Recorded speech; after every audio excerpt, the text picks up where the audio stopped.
Монгол Улсын ерөнхийлөгчийн тухай хуульд заасан бүр эрхийн хугацааны үндсэн хуультай нийцэж байгаа эсэх асуудлаар үндсэн хуулийн цэц дээр маргаан үссэн. Тэгвэл уг маргааныг хэлэлцэх үндсэн хуулийн цэцийн дунд суудлын хуралдаан энэ 5 дугаар сарын 8-ны өдөр нээлттэй болох тоо гарлаа. За гомдол гаргасан нэр бүхий иргэн Монгол Улсын ерөнхийлөгчийн тухай хуулийн 6 дугаар зүйлийн 1 дэх хэсэгт за ерөнхийлөгчийн бүр эрхийн хугацаа үндсэн хуулийн 30 дугаар зүйлийн 2 дахь хэсэгт зааснаар 4 жил байна гэж заасан нь үндсэн хуулийн уг заалтад туссан ерөнхийлөгчөөр 50 нас хүрсэн сүүлийн 5-аас доошгүй жил их орондоо байнга оршин суусан Монгол Улсын уугуул иргэнийг 6 жилийн хугацаагаар зөвхөн нэг удаа сонгоно гэсэн зохицуултыг зөрчсөн гэж үзэн үндсэн хуулийн цэцэд хандсан юм а. Дараагийн мэдээлэл Улсын хурлын өнөөдрийн нэгдсэн чуулганаараа Улсын хурлын дэгийн тухай хуульд нэмэлт өөрчлөлт оруулах хуулийн төслийг эзэслэн баталлаа.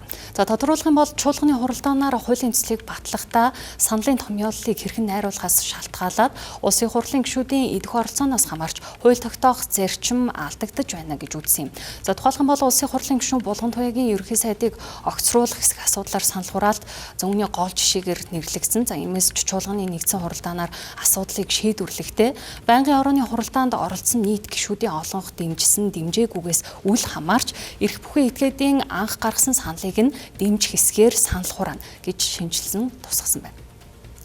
Дараагийн мэдээлэл Эрдэнэс таамаглалын хувьцаат компани 2025 онд 1.1 их найд төгрөгийн цэвэр ашигтай ажилласан. За үүнээс Монгол Улсын 3.5 сая иргэн хувьцаа эзэмшигчдэд нийтдээ 208.5 тэрбум төгрөгийн ногдол ашиг олох шийдвэр гарсан. За үүнд 4-р сарын 30-ны өдөр буюу өчигдөр иргэдийн тансанд 1072 хувьцааны ногдол ашиг 63,242 төгрөг оржээ. За энэ нь өмнөх оны ногдол ашигтай харьцуулах юм бол 10 хувиар буурсан үзүүлэлттэй байна. Эрдэнэс таамаглалын хувьцаат компани зүгээс өчигдөр ногдол ашиг болох 63,242 төгрөгийг иргэдийн насанд шилжүүлсэн байгаа. Тэгвэл энэ мөнгөөр хэр их хүнсний бүтээгдэхүүн авч болохыг бүгдээрээ харцгаая. За мэдээж мах авах байх.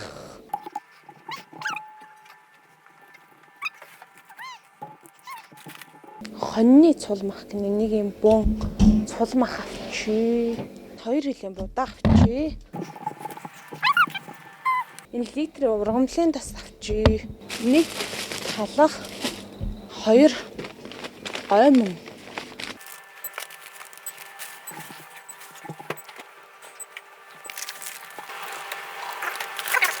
За бид бүхэн сая 9 төрлийн хүнсний бүтээгдэхүүн буюу 2 ил гурил.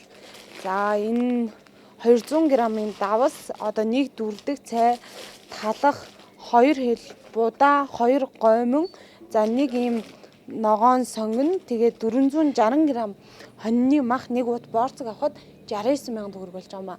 Инхээр иргэдэд одоо ногдол ашиг буюу тарааж байгаа 63,442 төгрөг нь бол зөвхөн ингээд нэг өдрийн хүнсний хэрэглээнд хүрэлцэхгүй байгааг иргэд хэлж байна.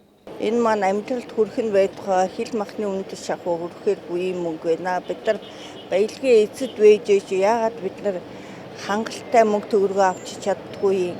Бид нарын энэ авсан энэ мөнгө маань хаач хүрсэнгүй зүгээр тусаагаад л олглоо. Луу муу манжин өдрөө үрсэлгээс үр аваад явж байна л да. Одоо энэ ардаа үрцэн л явж. За одоо ингээд сонгоны төл сонгон байдаг шээ. Тэрийг авах чинь 30,000 болж байгаа байхгүй.